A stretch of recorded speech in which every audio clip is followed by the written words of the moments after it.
शहर आए गांव की जॉइंट फैमिली स्टोरीज इन आपको हिंदी। कितने पापड़ बेलने पड़ते हैं, और अगर यही पापड़ रिश्तेदारों को बेलने पड़ जाए तो क्या नजारा होगा।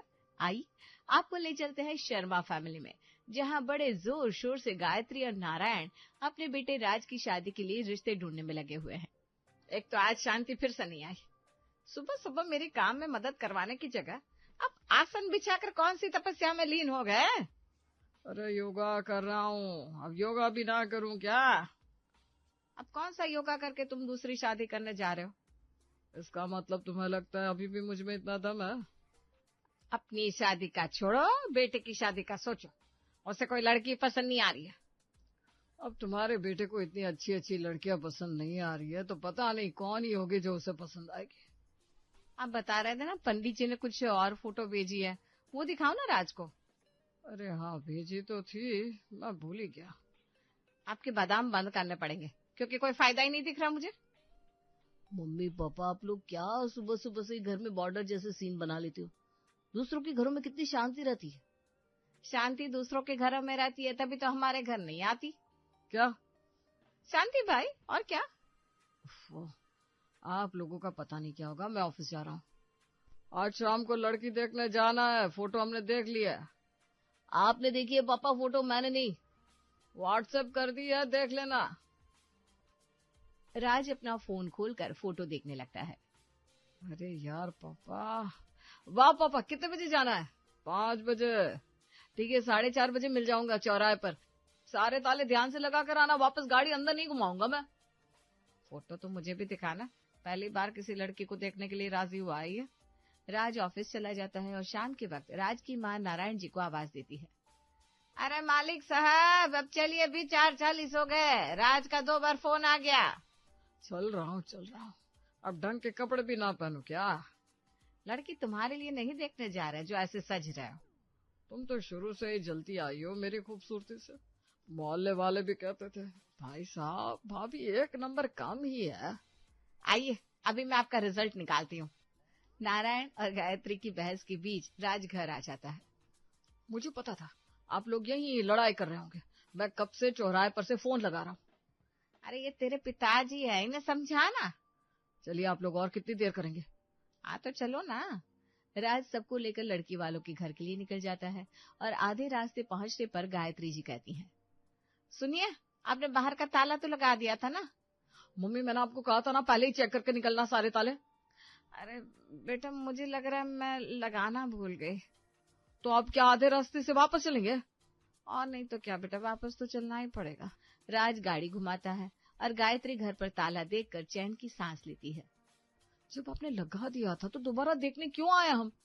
ये सब ना तेरे पापा की गलती है, इनकी वजह से भूल गई थी मैं। अब चले कि नहीं?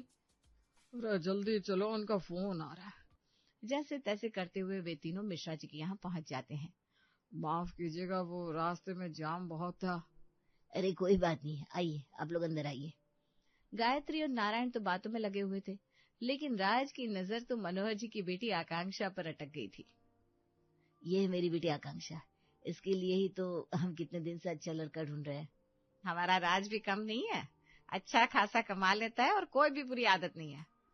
अरे बात वो नहीं है, बात यह है कि हमारी फैमिली तो जॉइंट है और आकांक्षा चाहती है उसके ससुराल में भी जॉइंट फैमिली ही हो। अरे तो क्या हुआ, हमारी फैमिली भी जॉइंट फैमिली है। मम्मी पापा ये क्या बोल रहे हो? दादा दादी की फोटो जॉइंट फैमिली में नहीं आती। मुझे लगता है तेरे पापा ये रिश्ता हाथ से जाने देना नहीं चाहते। देखता जाइए क्या कह रहा है। अगर ऐसा है तो आकांक्षा को भी कोई प्रॉब्लम नहीं होगी। नहीं, हमारी बहू को कोई प्रॉब्लम नहीं आएगी। अरे हमारी फैमिली तो इतनी जॉइंट है कि मोहल्ले वाले भी ये कहते हैं कि भाई इससे ज्यादा जॉइंट तो पानी की पाइपलाइन भी नहीं होगी। बड़ा अच्छा मजाक कर लेते हैं आप। वैसे कौन कौन है आपकी फैमिली में? अरे सब है, राज के चाचा चाची बुआ फूफा सब लोग। अरे वाह, ये तो और अच्छी बात है। लेकिन पापा, शादी के पहले मुझे इनकी फैमिली से भी मिलना है। हाँ भाई साहब, हम अपनी बेटी की किसी भी बात को टालते नहीं है। अरे तो कोई बात नहीं, आप लोग संडे को आ जाइए हमारे घर। ठीक है भाई साहब। राज अपने मम्मी पापा के साथ घर आता है और घर में यहाँ वहाँ देखने लगता है। उसे ऐसी हरकतें करता देखकर गायत्री कहती है, क्या हुआ, क्या ढूंढ रहा है? जॉइंट फैमिली, और क्या? क्या जी, यहाँ हम 3 के अलावा और कौन रहता है? अरे तुम क्यों परेशान हो रही हो? गांव से बुला लेंगे अपने रिश्तेदारों को। फिर तो बेटा हो गई तेरी शादी। क्यों मम्मी, कितना तो अच्छा आइडिया है। गांव में तो सब रहते हैं। हाँ, और संडे को हम उन्हें बुला लेते। लेकिन उन्हें पूरी बात समझानी पड़ेगी ना। अरे वो तो हम सब समझा देंगे। बेटा एक बार और सोच ले। नहीं मम्मी, मुझे आकांक्षा बहुत पसंद आई है। मैं शादी तो उसी से करूंगा। ठीक है, जैसी तुम्हारी मर्जी। नारायण जी अपना फोन उठाकर सीधा गांव मिला देते हैं और अपने छोटे भाई राकेश से बात करते हैं। ठीक है भैया, अपने लल्लू की शादी के लिए अगर हमें शहर वाला बनना पड़ेगा तो हम बन जाएंगे। फिर तो बहुत बढ़िया है। अब तुम नीलम, मुकेश और सुनीता को लेकर आ जाओ। ले आऊंगा भैया। लो भाई, हो गया जॉइंट फैमिली का इंतजाम। आ रहे हैं तुम्हारे चाचा चाची। और नाना जी? हाँ हाँ भाई, राज की बुआ भी आ रही है। अरे वाह, अब तो बस संडे का इंतजार है। संडे नहीं, मैंने उन सबको शनिवार को ही बुला लिया है, जिससे हम उन्हें सब कुछ समझा दें। ये तो और अच्छा किया पापा, अब तो आकांक्षा इम्प्रेस हो जाएगी। शनिवार के दिन सभी रिश्तेदार गांव से राज के घर पहुंच जाते हैं। ला, आ गया तूफान। ये तो चाचा जी है। लल्लू मेरा भतीजा। चाचा जी, मेरा नाम लल्लू नहीं है, राज है। अरे तू कितना भी बड़ा हो जाए, हमारे लिए तो हाथ बराबर लल्लू ही रहेगा। बुआ जी, आप कुछ कहिए ना चाची से। अब मैं क्या बोलूं, तू तो मेरी गुठली है। अरे यार, ये सारे नाम अगर आकांक्षा ने सुने तो वो तो शादी से पहले ही मुझे तलाक दे देगी। अरे ना ना बबुआ, ऐसा नहीं होने देंगे हम तेरी शादी आकांक्षा से करवा कर ही रहेंगे। अरे तुम्हारी बातें बातें हो गई हो तो हमारा पान का बीड़ा बना दो अब। फूफा जी, आप प्लीज ये पान 1-2 दिन के लिए छोड़ दीजिए ना, ये अच्छा नहीं लगता बिल्कुल भी। अबे तुम अभी जमीन से उगे नहीं और हमको सिखा रहे हो। देखो बेटा, ऐसा है, हम है फूफा, और फूफा के साथ कायदे में रहोगे तो फायदे में रहोगे। मुकेश की बातें सुनकर किचन में काम कर रही शांति बाहर निकल कर आती है और गायत्री से कहती है, ये लोग कौन सी नाटक कंपनी से भाग कर आए लिए? ऐसी बात कर रहे जिसे अभी इधर कब्जा कर लेंगे। अरे धीरे बोलना, राज के फूफा है ये। फूफा है, शकल से तो चोर लगत है। अरे तू किचन में जा, यहाँ मत रुक। और सुन, फूफा को ज्यादा मीठी चाय पसंद है। ठीक है, बना देती है। शांति किचन में जाकर काम करने लगती है और राज सबको बिठाकर समझाने लगता है। तो जैसा कि आप सभी जानते हैं, मेरी शादी के लिए एक लड़की देखी गई है। हाँ, तो लड़की तो देखी ही जाती है, तो आगे की बात पर पहुंच। क्यों चाचा जी, इतनी क्या जल्दी आपको? आपकी कोई ट्रेन निकल रही है क्या? हाँ, कल ही चलवाई है राकेश एक्सप्रेस। चाचा जी, ट्रेन में कई को पैसा लगा दिया, आपके नाम की तो चप्पल बिकेगी। अब ये कौन है? अब ये हमारी मेड है। शांति प्लीज, अभी डिस्टर्ब मत करो इनको। राज अपनी बात आगे बढ़ाते हुए कहता है, तो यहाँ पर हमने आप लोगों को मेरा रिश्ता आकांक्षा के साथ पक्का होने में हेल्प करने के लिए बुलाया है, इसलिए कल आप लोगों को थोड़ा संभल कर बिहेव करना होगा। अरे गुटली, अब तुम हमको सिखाओगे कैसे रहना है कैसे नहीं। शहर में नहीं रहते, लेकिन शहर की एक एक बात पता है हमको। बेटा तो इनको क्या ही सिखाएगा। कोई बात नहीं मम्मी, ये लोग समझदार हैं। ठीक है, जैसी तेरी मर्जी। राज सबको अच्छे से समझा देता है और अगले दिन आकांक्षा और उसके पिता मनोहर राज के घर पहुंच जाते हैं। नारायण भाई साहब। अरे मनोहर जी, आइए आइए, हम लोग आप ही का इंतजार कर रहे थे। और हमने आकर आपका इंतजार खत्म कर दिया। आकांक्षा बेटा आओ ना, बाहर क्यों खड़ी हो, अपना ही घर समझो। जी आंटी जी। आकांक्षा और मनोहर घर के अंदर आकर बैठ जाते हैं। कोई दिखाई नहीं दे रहा।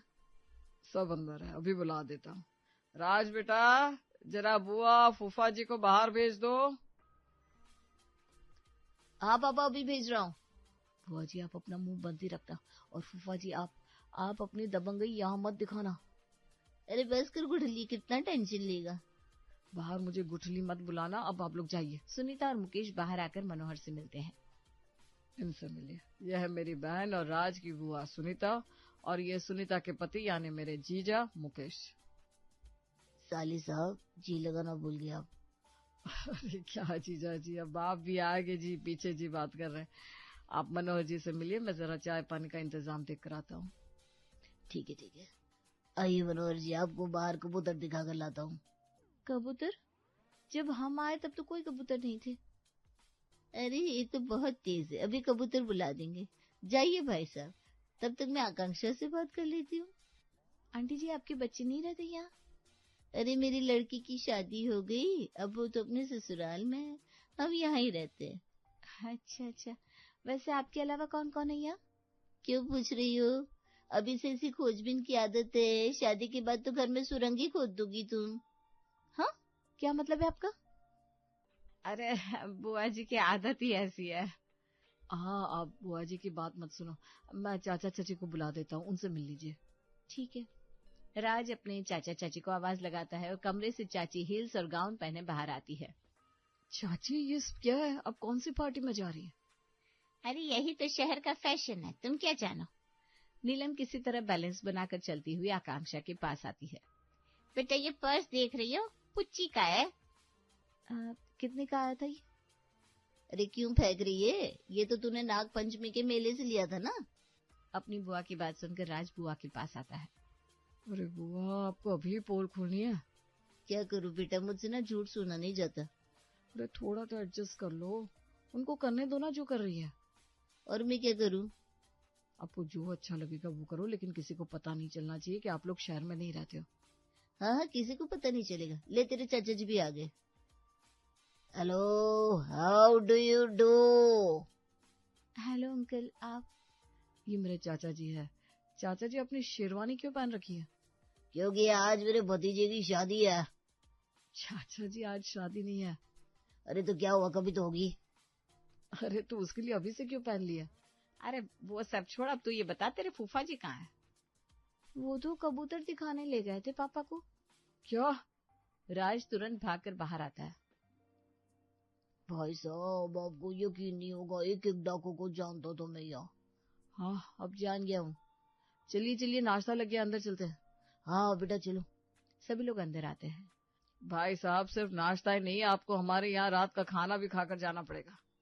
हाँ भाई साहब, अब हम आपकी फैमिली से 1 घंटे में तो मिल नहीं लेंगे, हम तो आराम से रात भर रहने वाले हैं। चलिए, फिर तो अच्छी बात है। मैं रात के खाने का देख लेती हूँ। गायत्री वहां से उठकर किचन में आती है और बड़बड़ाने लगती है।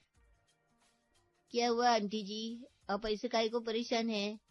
अरे क्या बोलो, इन्होंने रात तक रुकने को बोल दिया, ये जानते नहीं इन लोगों को।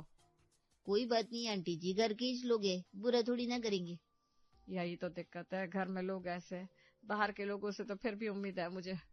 गायत्री काम में लग जाती है, तभी बुआ जी गाना शुरू कर देती है। हाय हाय, ये क्या शुरू कर दिया इन्होंने। अरे तुम लोग गाना सुनो, मेरी पत्नी गाना बड़ा अच्छा गाती है, ऐसे राग छेड़ती है कि कोयल भी शर्मा जाए।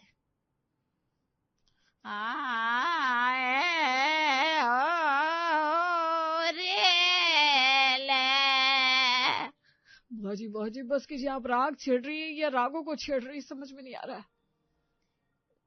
तो बेटा तुमने सुर ऊपर उठाने नहीं दिए, नहीं तो अभी बारिश हो जाती। वही तो, अभी बारिश की जरूरत नहीं है बुआ जी।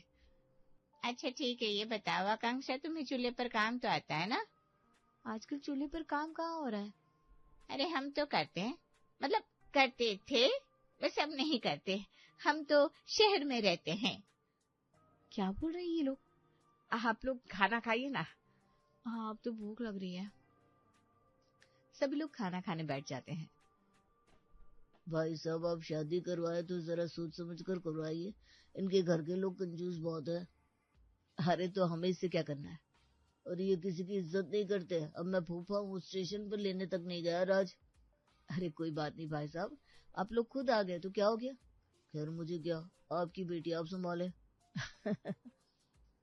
अरे शांति, जरा अचार तो ले आ, बिना अचार के मजा नहीं आता। नीलम पेट भर के खाना खाती है और फिर सोफे पर ही बैठकर कहती है, आज तो खाना ज्यादा हो गया। ए राज, जरा सोडा तो लेकर आ, पच जाएगा सब कुछ। ठीक है चाची जी, एक बार सबका हो जाने दो। No soda want me. क्या? चाची जी शायद आई वांट सोडा बोल रही है। हाँ, चाची की मजाक करने की आदत है। भाई साहब, ये कुर्ता आपने कहाँ से लिया, रंग बड़ा अच्छा लग रहा है, ऐसा ही मैं भी सिलवाऊंगा। जी मैं बता दूंगा आपको, लेकिन आपने ये शेरवानी क्यों पहनी है? अरे आप लोग शहर में रहते हैं कि नहीं? यहाँ पर ना सच सवर कर रहना पड़ता है, उसके लिए तो पहनी हुई है। इतना भी कहाँ सचते सवरते हैं भाई। मनोहर बातें कर रहा था कि तभी मुकेश को एक जोर की छींक आती है और वो मनोहर के सामने ही छींकता है। अरे भाई साहब क्या करते हैं आप? आह, अरे छींक भी कोई रोकता है क्या? आप तो ऐसे कह रहे जैसे आपको आती नहीं है। नहीं नहीं, वो बात नहीं है। और नहीं तो क्या। वैसे चलिए अब आपको चिड़िया दिखा लाता हूँ बाहर।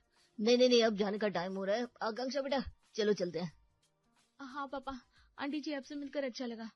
हाँ वैसे हमें भी आज बहुत अच्छा लगा था भाई साहब, लेकिन आपकी फैमिली थोड़ी ज्यादा ही अलग है। हमारी फैमिली ऐसी नहीं है। आकांक्षा को पसंद नहीं आया। अरे पर भाई साहब सुनिए तो। मैं चलता हूँ, अब आकांक्षा के लिए और भी जगह रिश्ता देखना है। मनोहर आकांक्षा को लेकर चले जाते हैं और राज अपना सिर पकड़कर बैठ जाता है। बेटा मैंने तो तभी मान लिया था कि ये रिश्ता नहीं हो पाएगा जब तूने इन सबको यहाँ बुलाने का सोचा।